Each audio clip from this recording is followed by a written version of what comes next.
Hey everybody, it's Jason Blaha here, and today I want to talk to you guys a little bit about Bulgarian style training and specific strength versus general strength. So let me put on my +5 out of weaponsmithing, work on skill at my crafting a little bit, and let's talk about this. I'm going to talk about a lot of different aspects of Bulgarian style training coming up because I've rotated back into this style of training. And we'll see again, if my lifestyle allows for it, it will be a very, very long-term endeavor.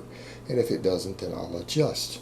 But yeah, I've run this in the past. I'm intimately familiar with it, the different philosophies behind it from all the different coaches who utilize it. I've looked closely at the works of at least 6 different coaches and champions who use this method heavily. And kind of seen all their material on it, and obviously I've used it in the past myself. It's what I used to get my squat back over 500 again back when I was living in the UK. Got my raw squat back to 508. Again, not insanely impressive, not my lifetime best, but the circumstances under which I did it, I think it was pretty decent. Yeah, I put a lot of strength back on my squat really quick. But it's a style of training that I've used in the past, variants of it, way back in the day anyways. So the thing that we need to discuss here, for those unfamiliar with it, just the cliff notes again.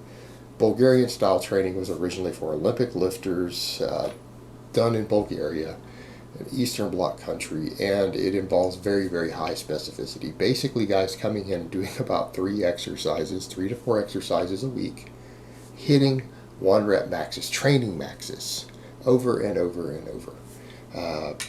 Up to three times a week, 3 times a day in some cases. And again, that's the most extreme case. Variants of it have been used in different Olympic lifting, powerlifting, and here's the thing. When we look at general Bulgarian training, it is very, very high specificity, meaning it's not uncommon for people who use this to come in and hit maxes on the front squat, the back squat, the snatch, the clean and jerk. Maybe those 4 exercises. In some cases, not even the back squat. So you're talking about essentially 4 exercises hitting maxes 6 days a week. Very, very high specificity, but there's a lot of high skill lifts involved there. And that doesn't always give a lot of carryover. Well, a lot of people will implement it to powerlifting, like Greg Knuckles, even John Bros to some extent. They've done different stuff like this, but then you have other guys who've used similar systems for general strength to get strong at everything, like Jamie Lewis with his chaos and pain variation of it. And other people have adapted in that same direction. And here's the thing. That's the beauty of using a system like this, is that once you learn to incorporate a system like this, you can kind of choose your own adventure.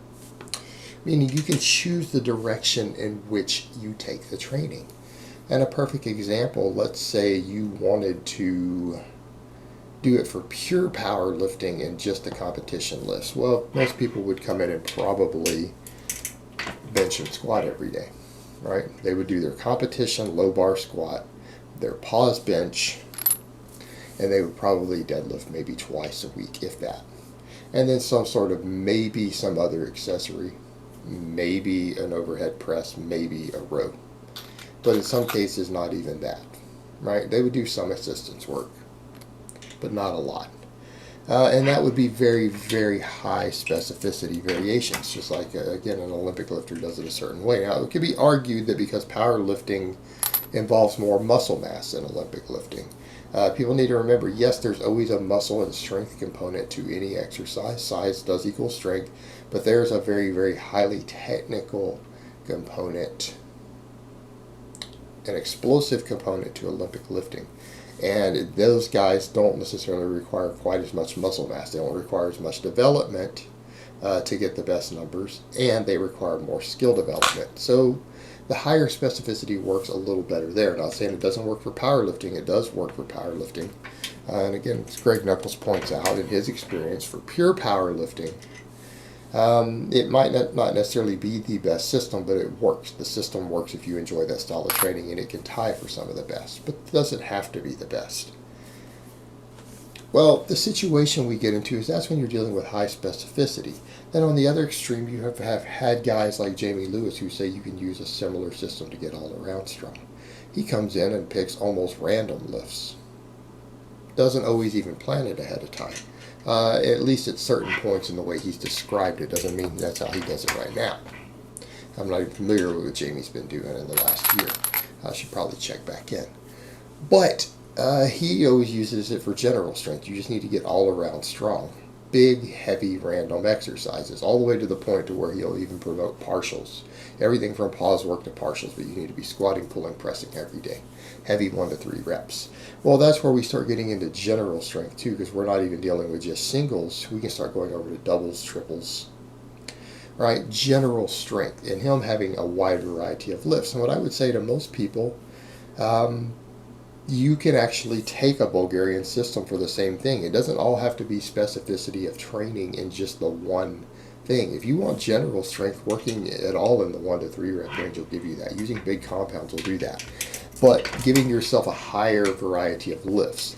Now, is that always going to translate into the best 1 rep max on a specific lift?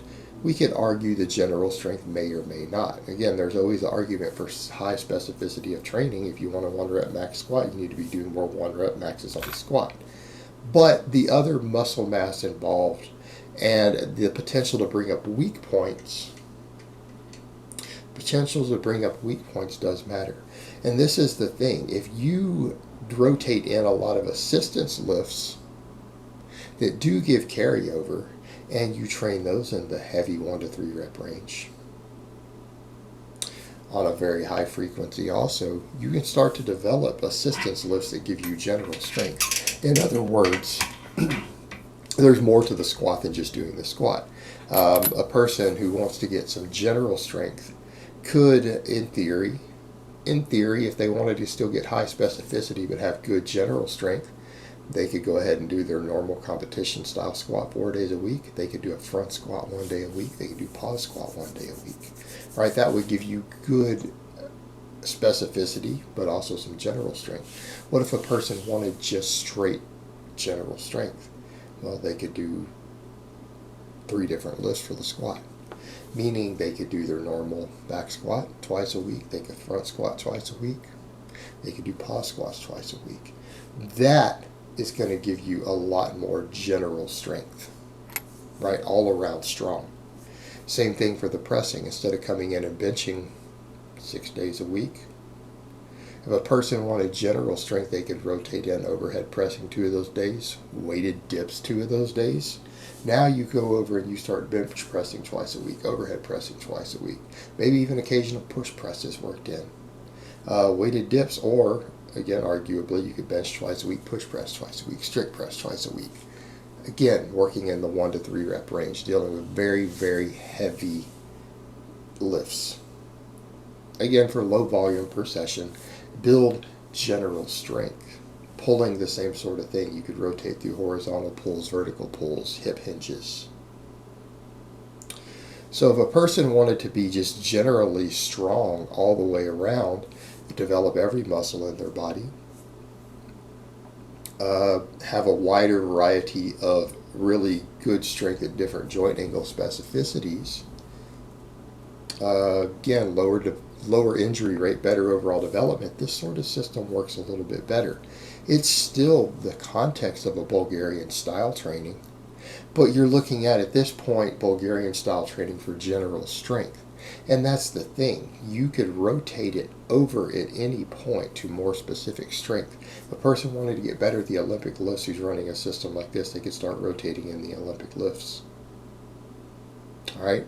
You could rotate in the Olympic lifts. If you wanted to start peaking for a powerlifting meet, you could rotate some of the extra stuff out and go more specific to your competition. At any time, you could just rotate it in, because you're just used to squatting, pulling, pressing, stuff like that every day. Heavy, you just rotate the lifts you're doing more towards your sport-specific goals at any given point. You could run a system like this with the concept of what Stephanie Cohen is doing, which we talked about the other day also, of her hybrid training between powerlifting and Olympic lifting. Person could come in and do this with the big 3, and then they could do Olympic lifts. And what I mean is, let's say you are only deadlifting 1 day a week. Well, if you're back squatting and benching almost every day, you could do for your 3rd lift, 5 of those days a week, the Olympic lifts. You could rotate between snatch, clean, and jerk. power cleans, right? You could rotate that in as a big chunk of your lifting every day. It would be five days a week. You would be hitting an Olympic lift, right? You could do that. You could absolutely do that. Or in the case if we count a clean and jerk as a press, let's say a person wanted to squat, pull, and press every day. Half of their bench days could be bench press, 3 of them, and the other 3 could be clean and jerk. That gives you a lot of room for snatching and cleaning as you're pulling exercises. Still, obviously, you could back squat every day. You deadlift once a week. That would give someone a strong hybrid between powerlifting and Olympic lifting. It's all doable. It all works. It works. And that's the thing. When you learn to incorporate a system like this, with, again, any of this Bulgarian style training, you can at any point shift yourself down the continuum between specific strength and building general strength. So in other words, a person could at any point choose to go over and start peaking for Olympic lifting. They could choose to peak for powerlifting, or they could just run it all year round general strength training to be all around strong, the way Jamie Lewis actually does it. Not necessarily, you don't have to use his exact style, but something in that direction. And if a person did this and they did it correctly, you're going to get brutally strong. You're going to get brutally strong no matter how you do it. But the thing is that you can actually shift the direction of a system like this. It's not a pure specificity system, other than the specificity is that you are lifting heavy all the time. But lifting heavy all the time builds strength. The only thing we're dealing with specificity at this point, though, is that it is a very maximum strength specific style of training. Alright guys, but that's really all I have to say on that today. I hope it's been informative, and I will talk to you guys next time.